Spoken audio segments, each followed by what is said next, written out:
Les 3 boutons du contrôle. Mais comment font-ils pour nous garder prisonniers de cette dette imaginaire? La mécanique du chantage affectif ne ressemble presque jamais à une dispute violente. C'est plus subtil que ça.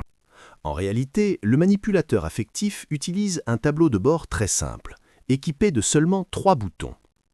En psychologie anglophone, on appelle ça le brouillard, le FOG. Fear, Obligation, Guilt. Peur, obligation et culpabilité. Appuyons sur le premier bouton, la peur. Ici, on ne parle pas de la peur physique, on parle de la peur du conflit, de la peur des cris, ou pire, du silence. Le fameux traitement par le silence. Vous dites non à une demande de vos parents et soudain, ils arrêtent de vous parler pendant 1 semaine. La peur de perdre leur affection ou simplement d'affronter leur colère froide vous pousse à céder. Vous préférez capituler plutôt que de subir la tempête. Ensuite, il y a le deuxième bouton, l'obligation. Celui-ci est le préféré de la société. C'est le bouton qui vous murmure « Ce sont tes parents, tu n'as qu'eux, tu leur dois bien ça ». Le parent qui utilise le chantage affectif va constamment faire appel à votre sens du devoir. Il se positionne comme un martyr qui a tout sacrifié pour vous, ce qui crée chez vous un sentiment d'alliésance forcée.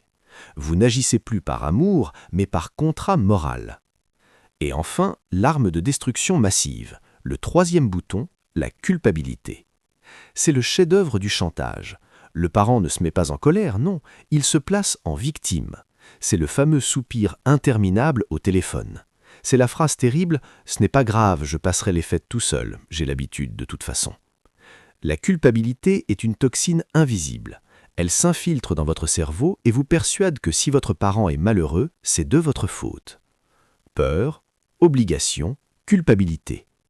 Tant que vous réagissez à ces 3 boutons, le contrat tient toujours et le parent peut continuer à encaisser les traites de la facture. Mais le vrai problème, ce n'est pas ce qui se passe le dimanche midi lors du repas de famille. Le vrai problème, c'est ce que ce chantage détruit dans le reste de votre vie.